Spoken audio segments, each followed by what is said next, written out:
My name is Kay, and at 31 years old, I run a successful tech company that my family knows nothing about. When I decided to visit home for my 32nd birthday, I expected a small celebration, maybe a homemade cake. Instead, my mother looked at me across our worn kitchen table and said, "We had to cancel your birthday dinner. We need the money for your sister Sophia's Europe trip." The familiar sting of being second best returned, but they had no idea what my life had become. 2 days later, as we sat at dinner, my phone rang. Little did I know it would change everything. Before I continue my story, let me know where you are watching from, and hit that like and subscribe button if you have ever felt invisible in your own family. Growing up in Oakwood, California, a small town with more trees than traffic lights, I was always the odd one out in my family. Our house was modest but comfortable, with fading blue paint and a porch swing that squeaked with every gentle push. My father, Thomas, a now retired engineer, spent his weekends tinkering with old cars in our garage. My mother, Laura, who taught third grade at the local elementary school for 30 years, filled our home with the smell of freshly baked cookies and the sound of gentle humming. Then there was my sister Sophia, 5 years younger than me and the undisputed star of our family constellation. From the moment she could walk, she captivated everyone with her natural charm and talent. Ballet recitals, soccer championships, debate team victories.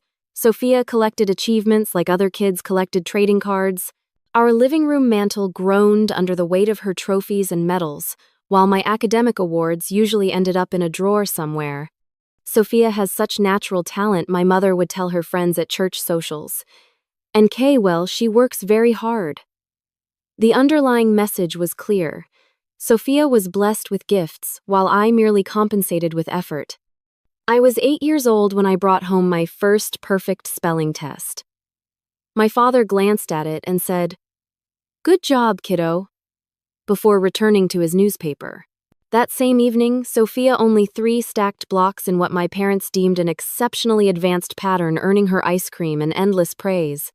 This pattern continued throughout my childhood. My straight A's were expected, not celebrated. When I made the honor roll every year in high school, my mother would nod and say, "That is what happens when you study." Meanwhile, when Sophia got her first B+, our parents took her out for a special dinner to celebrate her breakthrough. Money in our household always seemed to flow toward Sophia's pursuits. Private dance lessons, expensive soccer camps, custom debate suits. No expense was spared. When I needed new graphing calculators or wanted to attend a summer science program, I was gently reminded about family budget constraints and encouraged to find part-time work. By 16, I was working weekends at the local bookstore, saving every dollar for college. My parents had started a college fund for both of us, but Sophia's activities had slowly drained mine. "You are so responsible with money, Kay," my mother said, as if my forced frugality was a character virtue rather than a necessity. My birthdays became predictable exercises in disappointment. My 16th birthday dinner was canceled because it conflicted with Sophia's regional dance competition. My 18th was remembered 2 days late, with a hastily purchased card and a $20 bill.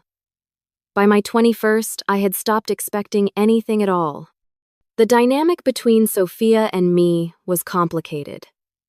She was not deliberately malicious, just accustomed to being the center of attention. While I resented the inequality, I could not bring myself to resent her. She was my little sister, after all. Sometimes in rare, quiet moments when our parents were not around, we would share secrets and laugh together like normal siblings. But those moments became increasingly rare as we grew older. My father, Thomas, now in his early 60s with salt and pepper hair and calloused hands, had always been a man of few words. He expressed love through practical acts, fixing my car before I left for college, installing bookshelves in my childhood bedroom.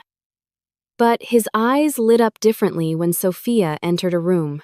With her, he found his voice asking about her day, her friends, her dreams. My mother, Laura, with her perpetually rushed demeanor and reading glasses perched on her head, managed our family with efficient care. She kept track of everyone's schedules, prepared, balanced meals, and maintained an immaculate home. Yet her organizational skills seemed to falter when it came to remembering my achievements or preferences. She could recall Sophia's favorite color from each year of her life, but consistently bought me gifts in shades I disliked. Sophia, now 25, with our mother's blonde hair and our father's confident stance, had never known what it was like to truly struggle. Her path had always been smoothed by our parents' attention and resources. After college, which our parents paid for entirely, she decided to become a yoga instructor. "I need to find my authentic self," she explained, while our parents nodded in understanding. No one mentioned the business degree that had cost them thousands. When I graduated from college with honors in computer science, I received a card from my family who could not attend due to Sophia's dance showcase. I stood alone after the ceremony, watching other graduates surrounded by cheering relatives, and made a decision that would change my life. I would build a success so undeniable that even my family would have to see me. I packed my modest belongings into my used car and drove to San Francisco without looking back. The distance between Oakwood and San Francisco was only a few hundred miles, but emotionally I was crossing an ocean. My journey to success started in a cramped studio apartment in San Francisco that cost more than my parents' mortgage. With my computer science degree and determination as my only assets, I landed an entry-level coding position at a mid-sized tech company. I worked 14-hour days, volunteered for every project nobody wanted, and spent weekends learning new programming languages while my peers explored the city's nightlife. During those early years, I called home every Sunday. Our conversations followed a predictable script. My parents would share detailed updates about Sophia's latest achievements, ask me a few cursory questions about my little job, and then rush off the phone to attend to something more pressing. I never corrected their assumption that I was a replaceable cog in a corporate machine. Something inside me wanted to prove myself before revealing the truth. Within 2 years, I was promoted to senior developer, then team lead. By year 3, I was managing the company's most profitable division. But the corporate ladder felt too confining for my ambitions. I had ideas that could revolutionize educational technology, ideas my bosses were too cautious to pursue. So at 26, I took the biggest risk of my life. I withdrew my modest savings, secured a small business loan, and founded Novatech. Our mission was to develop artificial intelligence systems that could adapt to individual learning styles, making quality education accessible to all students, regardless of resources or location. Those first months were terrifying. I ate ramen noodles for dinner most nights and slept on an air mattress in our tiny office space. The breakthrough came 18 months later. Our adaptive learning platform caught the attention of a prominent tech investor after a successful pilot program in 3 inner-city schools. Test scores rose by 30%, teacher satisfaction improved, and student engagement doubled. The investor offered $5 million for a 20% stake in the company. That investment changed everything. I moved from my cramped apartment into a spacious condo in Pacific Heights, with panoramic views of the Golden Gate Bridge. Our company relocated to a sleek office in the financial district, complete with the requisite startup perks: cold brew on tap, ergonomic workstations, and a rooftop garden. But the most valuable addition to my life was Jessica, the executive assistant I hired to manage my increasingly complex schedule. Jessica, with her impeccable organizational skills and unflappable demeanor, quickly became indispensable. More than an assistant, she became my confidant and the closest thing to a friend I had allowed myself in years. She knew when to push me to rest, when to order my favorite Thai food during late nights, and how to diplomatically reschedule meetings when I needed creative space. She was also the only person who knew the full extent of my complicated relationship with my family. "Your parents have no idea you are a millionaire CEO?" she asked incredulously, after overhearing a particularly dismissive phone call with my mother. I shrugged. "They think I work in an office doing something with computers. I have never corrected them." Jessica shook her head. "That Christmas bonus you sent them last year was more than most people make in a year." I told them it was a company-wide holiday gift for employees' families, I explained. The truth was, my parents had never asked for details about my career. In our brief phone conversations, they seemed satisfied with my vague references to work going well, before eagerly sharing Sophia's latest yoga certification or travel plans. After years of feeling invisible, I had stopped trying to be seen. But my professional profile was becoming harder to keep secret. Last month, I was featured in Forbes' 30 Under 30 list. Novatech had grown to 150 employees with our educational software implemented in over 500 schools nationwide. And just last week, we had signed a $40 million contract with one of the largest school districts in the country, a deal that would bring our adaptive learning technology to nearly 1 million students. The success brought a strange mixture of validation and emptiness. I had achieved everything I had set out to accomplish professionally, but the personal recognition I had craved from my family remained elusive, largely because I had never given them the chance to acknowledge it. As my 32nd birthday approached, I found myself staring at the photo on my desk, the only family picture I displayed. It was taken at Sophia's high school graduation, all of us smiling under the California sun. Despite everything, they were still my family. Perhaps it was time to bridge the gap I had helped create. On impulse, I called my mother and told her I wanted to come home for my birthday weekend. Her surprise was evident, but she quickly recovered. "Of course, honey, we would love to see you." I asked Jessica to clear my schedule, declining her offer to arrange a private jet. "I am driving." I insisted, feeling a need to make the journey in a way that connected me to my past. "Just a normal visit home." Jessica looked skeptical but nodded. "Should I ship any of your birthday gifts to your parents' house?" I laughed at the thought of my employees' extravagant presents arriving at my parents' modest home. "Definitely not. As far as they know, I am just an ordinary office worker who can barely afford her San Francisco rent." As I packed a weekend bag, deliberately choosing plain clothes rather than my usual designer wardrobe, I wondered if I was making a mistake. Part of me wanted to arrive in a blaze of success, forcing them to acknowledge what I had achieved. But another part, perhaps the wiser part, knew that genuine reconnection could not be built on resentment or vindication. I decided to approach the weekend with an open heart. Maybe this birthday would be different. Maybe after all these years, my family would finally see me. The 5-hour drive from San Francisco to Oakwood gave me plenty of time to rehearse scenarios in my head. Would my parents notice the subtle changes success had brought? My more confident posture? The quality of my simple clothes? The absent worry lines that financial security had erased?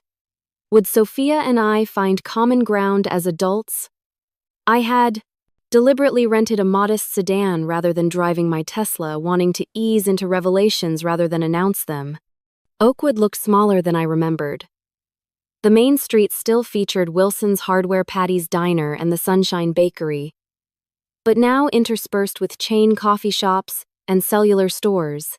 I drove past my old high school, past the bookstore where I had worked weekends, and finally turned onto Maple Street, where my childhood home waited, looking exactly the same yet somehow diminished.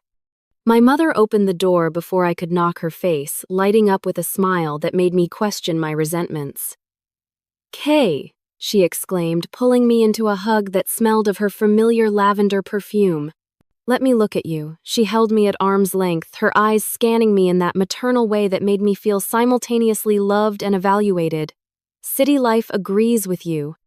My father appeared behind her, his tall frame slightly stooped, now hair thinner than I remembered. "There is my girl," he said, giving me an awkward side hug. His garage clothes had been replaced with a clean button-up shirt, his version of dressing up for my arrival. The house was just as I remembered. The same faded floral couch, the same landscape paintings on the walls, the same family photos where Sophia's achievements took center stage. The only notable addition was a large corkboard covered with postcards and brochures featuring European landmarks, a vision board for Sophia's upcoming adventure. "Sophia will be here soon," my mother said, ushering me into the kitchen where something delicious bubbled on the stove. "She has been so excited to see you. She just had to finish teaching her afternoon yoga class." I helped my mother prepare dinner, falling into our old rhythm of her directing and me assisting. As I chopped vegetables, she filled me in on neighborhood gossip, church activities, and of course Sophia's latest achievements. The yoga studio made her lead instructor last month, she said proudly. They never promote anyone that quickly, but you know Sophia, she just has that special touch with people. I nodded, wondering if my mother knew that I now led company-wide meetings with investors worth billions of dollars. That is great, I said instead. She always was a natural teacher. My father sat at the kitchen table, ostensibly reading his newspaper, but occasionally glancing up at me with an expression I could not quite decipher. How is the computer job, he finally asked during a lull in my mother's monologue. It is going well, I said, my standard response. Busy but good. Making decent money, he pressed, surprising me with his interest. Before I could answer, the front door burst open and Sophia's voice filled the house. I am home. Where is the birthday girl? Sophia bounded into the kitchen, a whirlwind of blonde hair and athletic energy. At 25, she looked like a catalog model for activewear, her yoga-toned body clad in expensive athleisure clothes. Kay, she squealed, embracing me with genuine enthusiasm. You look amazing. San Francisco must have some serious magic. Dinner was a lively affair dominated by Sophia's animated descriptions of her yoga classes, her recent hiking trip to Sedona, and most importantly, her upcoming European adventure. I have been manifesting this trip for years, she explained, her eyes bright with excitement. 3 months backpacking through 7 countries. It is going to be absolutely transformative. Sophia has been saving up, my mother added, though her quick glance at my father suggested otherwise. While trying to, Sophia amended with a laugh. Yoga instruction is spiritually fulfilling but not exactly lucrative. Mom and Dad are helping with the flights. My father cleared his throat. Speaking of finances, he said, his eyes not quite meeting mine. Kay, your mother and I need to talk to you about your birthday dinner. My mother reached across the table to pat my hand. We had originally planned to have a nice celebration at Romano's for your birthday tomorrow. We made reservations months ago. I remembered Romano's, the nicest restaurant in Oakwood where we had celebrated Sophia's high school graduation. My heart warmed at the thought they had planned something special. But we had to cancel the reservation, my mother continued, her voice apologetic but matter of fact. We need to put that money towards Sophia's airline tickets. The prices just keep going up, and if we do not book soon, she might not get the dates she needs for her yoga retreat in Bali. The warmth drained from my chest, replaced by a familiar cold weight. I see, I managed to say. We thought we could do something simple instead, my father added quickly. Maybe order pizza tomorrow night? Sophia at least had the grace to look slightly embarrassed. I told them we could just postpone my trip, but the retreat dates are fixed, and this is a once-in-a-lifetime opportunity for my career development. My mother nodded vigorously. Exactly. You understand, do not you, Kay? You have your established job, but Sophia is at a crucial point in her career path. These connections could really put her yoga instruction on the map. I looked at their expectant faces. My mother's practical concern, my father's discomfort, Sophia's barely concealed excitement about her trip. After all these years, nothing had changed. I was still the responsible one, expected to understand, to step aside, to need less. I swallowed the hurt rising in my throat and forced a smile. Of course I understand. Pizza sounds great. Relief visibly washed over my parents' faces. My mother launched into an explanation of which pizzeria made the best gluten-free crust for Sophia's sensitive system, while my father retreated behind his newspaper. Just like that, my 32nd birthday was downgraded and dismissed. I sat quietly pushing food around my plate, fighting the urge to mention that I could buy the entire restaurant if I wanted to, let alone pay for a simple birthday dinner. But some stubborn part of me wanted them to value me without knowing what I had become. To see Kay the daughter, not Kay the successful CEO. As I sat there listening to Sophia detail every planned stop on her European itinerary, I wondered why I had come home at all. Some childish part of me had hoped things would be different this time. But here I was, 31 years old, accomplished beyond my wildest dreams, and still invisible at my own family's dinner table. The next morning brought no improvement. My mother had forgotten to buy coffee that I could drink, remembering only that Sophia avoided caffeine, so I walked to the local cafe for my morning essential. When I returned, the house was buzzing with activity, but none of it related to my birthday. My mother was helping Sophia organize her travel documents, while my father researched European power adapters online. "Kay, honey, would you mind running to the store?" my mother asked without looking up from Sophia's passport. "We need ingredients for dinner tonight, and I just cannot step away from this right now." I agreed, swallowing my disappointment. Even on my birthday, I was an afterthought, useful primarily for errands. As I drove to the grocery store in my rented car, I checked my phone to find dozens of birthday messages from my employees and business associates. Jessica had sent a photo of the elaborate cake waiting in my office back in San Francisco with a message, "We miss you, boss. Let me know if you need an emergency extraction from family time." The contrast between my two worlds had never felt so stark. In San Francisco, I was valued, respected, even admired.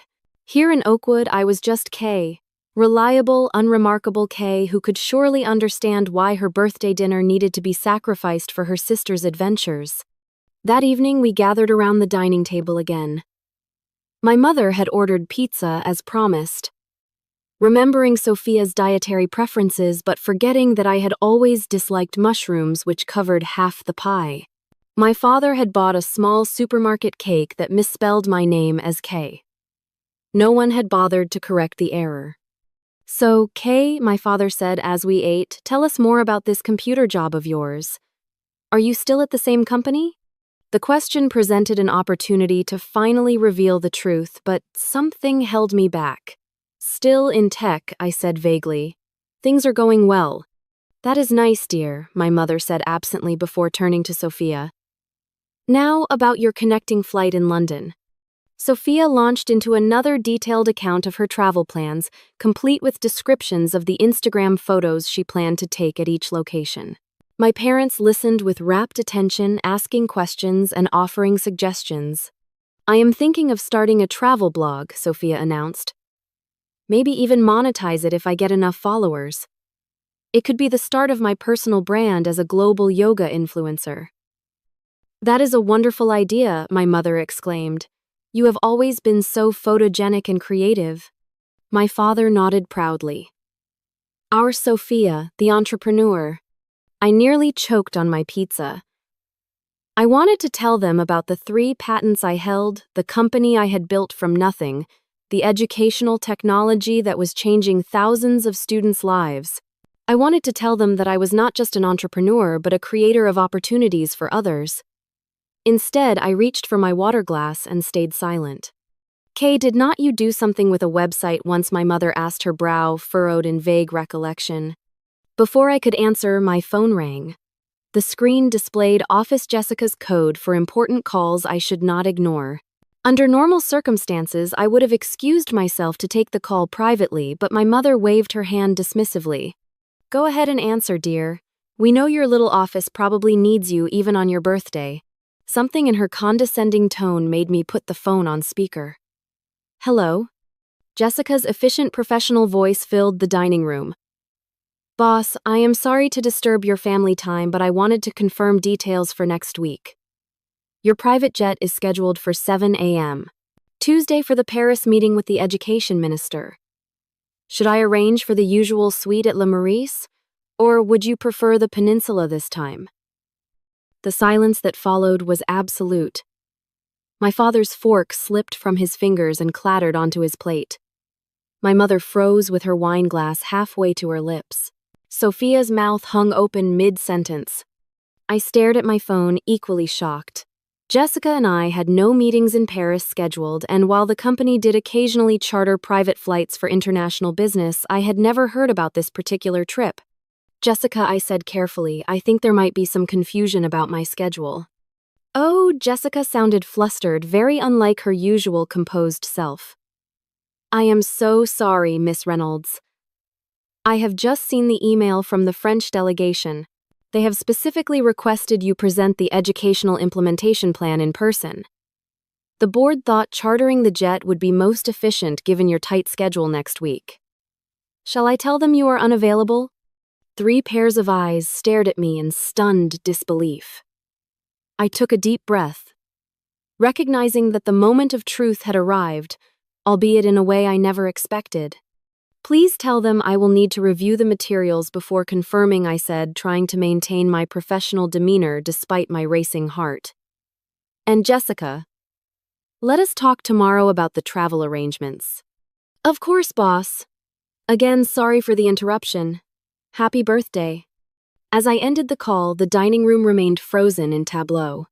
My father was the first to break the silence.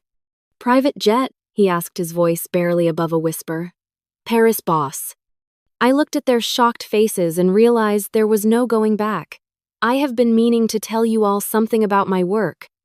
What exactly do you do? My father asked, his voice uncharacteristically sharp. The newspaper puzzle he had been half-heartedly working on lay forgotten beside his plate. I took a deep breath. This was not how I had imagined revealing my success, but perhaps there was no perfect way. I am the founder and CEO of Novatech. We develop artificial intelligence systems for educational applications. My mother's forehead creased in confusion. But you told us you worked at a tech company, in an office. I do work at a tech company in an office, I said carefully. But I do not work for someone else. I own the company. I built it from scratch 6 years ago. Sophia let out a short, disbelieving laugh. Wait, you own a company that has private jets? We do not own jets, I clarified. We charter them when necessary for international business. But yes, Novatech is a significant player in educational technology. We currently have contracts with over 500 schools across the country, and we are expanding internationally. My father leaned forward, his engineering mind clearly trying to process the practical details. How many employees do you have? 150 last count. We will probably add another 50 after our newest contract is implemented. And you are the boss, my mother said slowly as if testing the concept. The actual boss. Of all those people. I nodded, watching as realization dawned on their faces. My mother's expression shifted from confusion to something more complex. A mixture of pride, embarrassment, and perhaps a hint of defensiveness. Why did not you tell us? She asked, an edge to her voice that suggested I had somehow deceived them. When would I have told you? I asked quietly. Our phone calls last 10 minutes at most, and they are usually about Sophia's latest achievements. You have never really asked about my work beyond whether I still have the same job. My father flinched slightly at this, his eyes dropping to the table. Sophia shifted uncomfortably in her seat. We always ask how work is going, my mother protested. You always say fine or busy but good. How are we supposed to know you were running some big important company? Novatech was featured in Forbes last month, I said, unable to keep a hint of hurt from my voice. Our educational platform received a National Innovation Award last year. If you had ever Googled my name, you would have seen dozens of articles and interviews. My father looked genuinely stricken. We had no idea, Kay. That is the point, Dad. You never thought to look. You never imagined I could be doing anything noteworthy. My mother's chin lifted defensively. That is not fair. We have always been supportive of your career. Have you? I challenged gently. When was the last time you asked me a specific question about my work? When Sophia decided to become a yoga instructor, you researched everything about yoga certification. You know the names of her favorite poses and her studio schedule. Do you know the name of my company before tonight? Do you know what our software actually does? My mother opened her mouth to respond, then closed it again, her expression conflicted. Sophia, who had been uncharacteristically quiet, suddenly spoke up. So you are like rich now. Is that what this is about? You came home to show off how successful you are compared to the rest of us. Her tone held an accusation that stung. No, Sophia. I came home hoping to reconnect with my family. I deliberately downplayed my success because I wanted to be seen for who I am, not what I have achieved. But now you are throwing it in our faces, she said, eyes flashing, making us feel bad about canceling a dinner reservation when apparently you could buy the whole restaurant. I did not plan for Jessica to call, I said, keeping my voice level. But yes, it hurts that after all these years my birthday is still the first thing to be sacrificed. It hurts that you all assumed I would understand and accept it without question, because that is what I have always done. My father cleared his throat. Kay, we never meant to make you feel less important. We just thought. You thought Sophia needed the support more, I finished for him. You have always thought that. And maybe that was true when we were kids. But I am 32 years old today, and you still treat me like my feelings and milestones matter less. My mother's eyes filled with tears. We are proud of you too, Kay. We have always been proud of how responsible and independent you are. That is just it, Mom. You are proud that I do not need you. That I never cause problems or make demands. You appreciate my absence more than my presence. Sophia pushed away from the table abruptly. This is ridiculous. You disappear to San Francisco, barely keep in touch, hide your entire life from us, and then blame us for not knowing about it. Maybe if you had shared anything real about yourself over the past decade, we would know you better. There was enough truth in her words to make me pause. Had I withdrawn too completely? Had my hurt led me to build walls too high for my family to scale? You are right, I acknowledged, surprising her. I stopped trying to be seen a long time ago, but that does not change the fact that you all were quick to cancel my birthday plans for Sophia's trip without a second thought. That pattern has been consistent my entire life. My father stood up, his face troubled. I think we all need some time to process this. Kay, I am sorry about your birthday dinner. We should have found another solution. My mother wiped her eyes. Maybe we can still call Romano's, see if they have a table available tonight. The suggestion, while well-intentioned, felt like too little too late. I think I need some space, I said, standing up. I am going to get a hotel room for tonight. Do not be ridiculous, my mother protested. Your room is all made up. I need to think, Mom. And make some work calls, I added, the excuse feeling safer than the emotional truth. Sophia crossed her arms, running away again. Some things never change. Her words hit harder than she knew. Was I running away, perhaps? But staying felt impossible right now, with decades of hurt suddenly exposed and raw. I will call you tomorrow, I said, gathering my purse and phone. We can talk more then. As I walked to the door, my father followed me. Kay, he said quietly, I am sorry. Not just about dinner. About a lot of things. I nodded, unable to trust my voice. Then I walked out to my rental car, finally letting the tears fall once I was safely inside. As I drove toward the only hotel in Oakwood, a place I had never been able to afford growing up, I wondered if I had just irreparably damaged my relationship with my family, or if this painful honesty might eventually lead to something better. The Oakwood Inn was hardly the luxury accommodation I had grown accustomed to, but its presidential suite, the only one in the building, offered privacy and space I desperately needed. After checking in, I sat on the edge of the king-sized bed and called Jessica.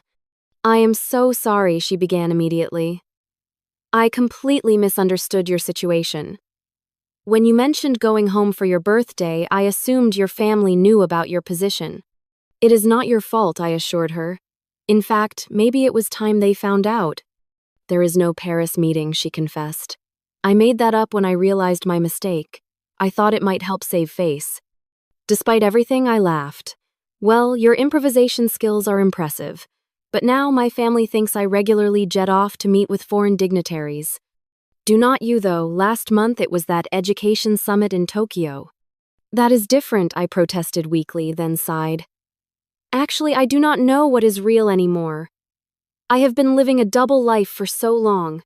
After updating Jessica on the family drama and assuring her I would be back in the office Monday, I took a long shower and tried to sort through my feelings. The hurt was still there. A lifetime of feeling secondary did not disappear in one evening. But underneath it was something else. Relief, perhaps. The exhausting charade was over.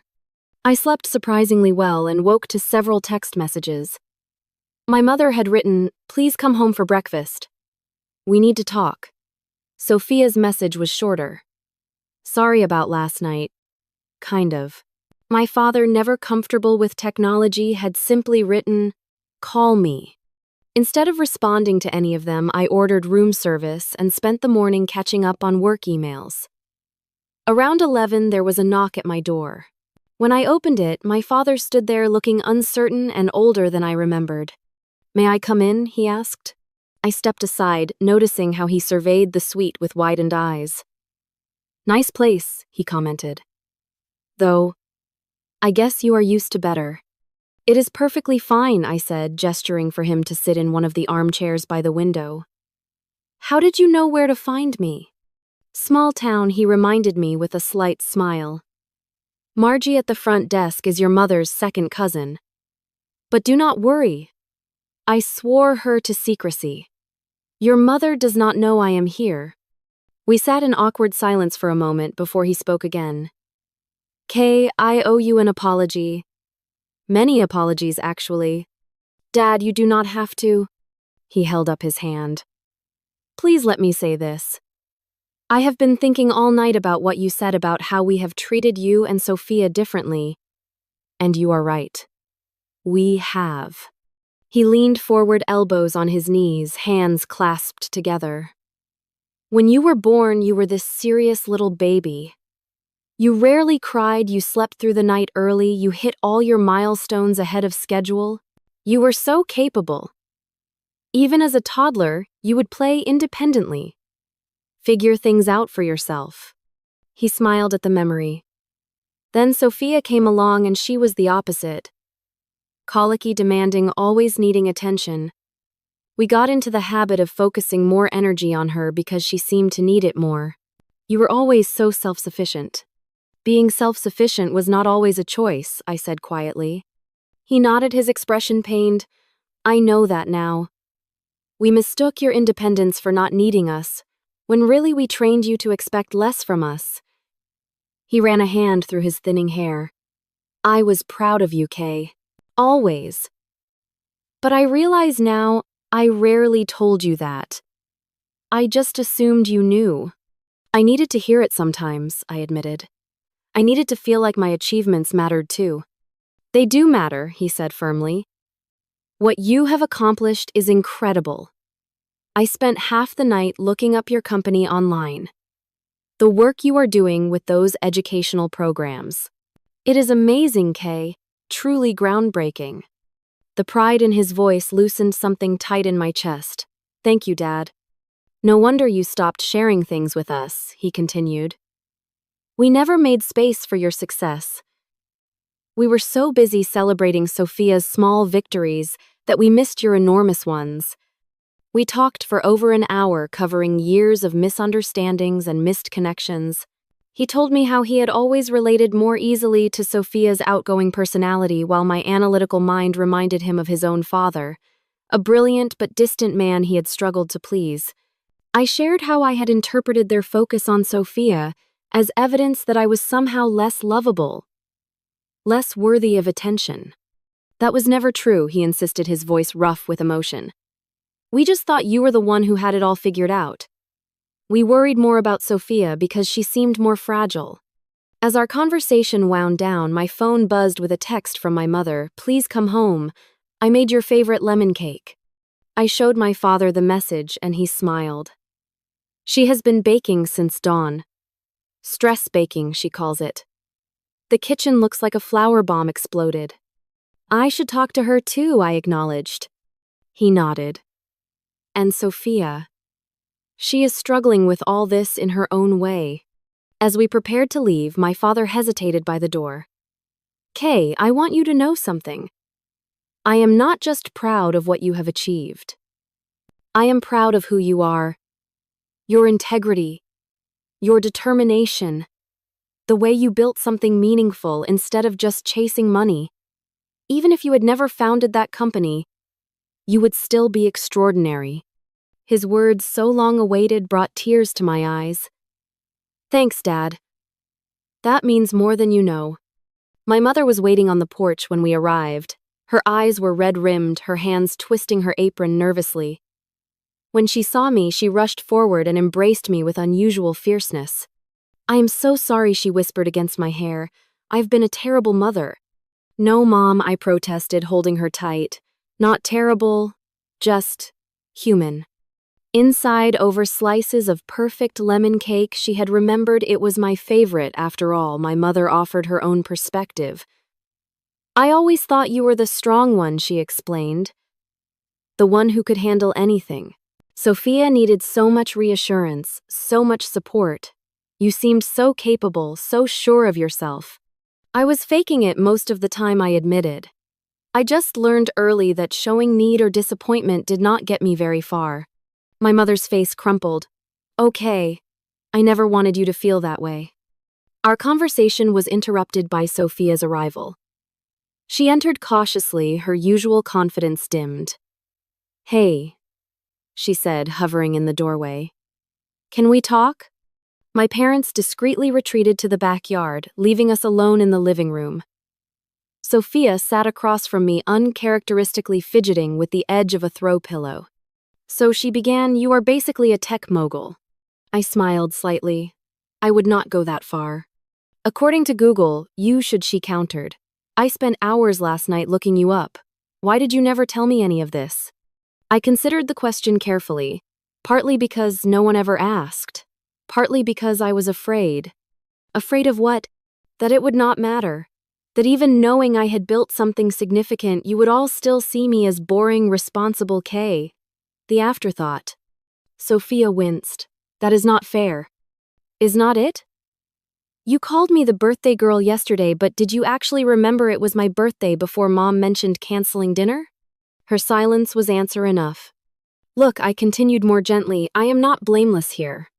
I withdrew. I kept secrets. I built a wall between my life there and my life here. But can you understand why? Sophia nodded slowly. I think so. And I am sorry about the birthday dinner. I should have insisted they keep the reservation. It is not about the dinner, I said. It is about the pattern. About always being the one expected to understand, to give way, to need less. I never saw it that way, she admitted. I just thought that was our dynamic. You were the serious, successful one. I was the free spirit who needed more help. Maybe we have both been playing roles assigned to us long ago, I suggested. Maybe we both need to see each other more clearly. Sophia reached for my hand. I would like that. And by the way, belated happy birthday, sis. For what it is worth, I always looked up to you, even when I was getting all the attention. That evening, I suggested we all go out to dinner, not to Romano's but to Emilio's, the finest restaurant in the neighboring town. As we enjoyed a meal that cost more than my parents typically spent on a week's groceries, we talked more openly than we had in years. My mother asked detailed questions about Novatech. My father wanted to understand the technological innovations behind our educational platform. Even Sophia showed genuine interest in my work life. We should plan a trip to San Francisco, my mother suggested. See your office, your home. Really understand your life there. I would like that, I said, meaning it. And speaking of trips, 3 weeks after that revelatory birthday weekend, I stood in the private terminal at San Francisco International Airport, watching my family's wide-eyed reactions. My father examined the sleek private jet with an engineer's appreciation for its design. My mother nervously clutched her new luggage. A set I had sent them all in preparation for this trip. Sophia bounced on her toes with barely contained excitement. I still cannot believe you did this, she said, for perhaps the 10th time that morning. You really did not have to. Consider it making up for lost time, I replied, smiling at her enthusiasm. Instead of funding just Sophia's European adventure, I had arranged for our entire family to spend 2 weeks together. 1 week at a luxury villa in Tuscany, and another exploring Paris with accommodations at the very Le Meurice Hotel. Jessica had mentioned in her fateful call. It was extravagant, yes, but after years of distance, I wanted quality time together, in a setting where old patterns could not easily reassert themselves. The past few weeks had brought significant changes in our family dynamic. My parents had visited my San Francisco condo, toured the Novatech offices, and met my team. Seeing me in my professional environment, confident, respected, clearly in command, had shifted something fundamental in how they perceived me. No longer was I just reliable Kay who would understand if her needs came last. I was Kay Reynolds, CEO and innovator, a woman who had built something meaningful through vision and determination. More importantly, though, I was their daughter. Not perfect, not invulnerable, but worthy of the same care and consideration they had always given Sophia. Our conversations had become more balanced, with my parents making visible efforts to ask about my life and actually listen to the answers. Sophia and I were developing a more authentic adult relationship, one based on mutual respect rather than our childhood roles. On our last night in Tuscany, sitting on the villa terrace overlooking rolling vineyards bathed in sunset light, my father raised his wine glass in a toast. To Kay, he said, his voice warm with pride and tinged with regret for lost years. Not just for this incredible trip, but for having the courage to break our family patterns. For showing us who you really are, even when we were slow to see. My mother wiped away a tear, and for forgiving us for our blindness. Sophia added her own glass to the toast, to second chances and new beginnings. As our glasses clinked in the golden light, I felt a sense of peace I had not known in decades. The hurt had not completely disappeared. Deep patterns rarely heal without leaving scars. But something new was growing in its place. Understanding. Forgiveness. A more honest connection. The day after returning from Europe, I surprised my family again, this time with news that Novatech would be opening a development office just 30 minutes from Oakwood. We are expanding anyway, I explained, and I have realized I want to be closer to home. More surprising still was Sophia's request for an internship with our marketing team. I still love yoga, she clarified. But maybe it is time I challenge myself with something new. Something where I actually have to earn my place. My parents, too, were evolving. My father volunteered to mentor young engineers at Novatech one day a week. My mother started a reading program at local schools using our educational software. Small steps, but meaningful ones. As for me, I was learning that true success could not be measured in contracts signed or revenues generated. The wealth that mattered most was not in my bank account, but in these renewed connections, in being fully seen and accepted by the people who had known me longest. The path to healing was neither straight nor simple. Old habits sometimes resurfaced. Conversations occasionally grew tense when sensitive topics arose. But we were trying, all of us, to build something better than what we had before. On my 33rd birthday, we celebrated at Romano's, the original restaurant from the year before. No canceled reservations, no overshadowing priorities, just family honestly connecting. I have been thinking, my mother said as dessert was served, about something you said that night when everything changed, about how we appreciated your absence more than your presence.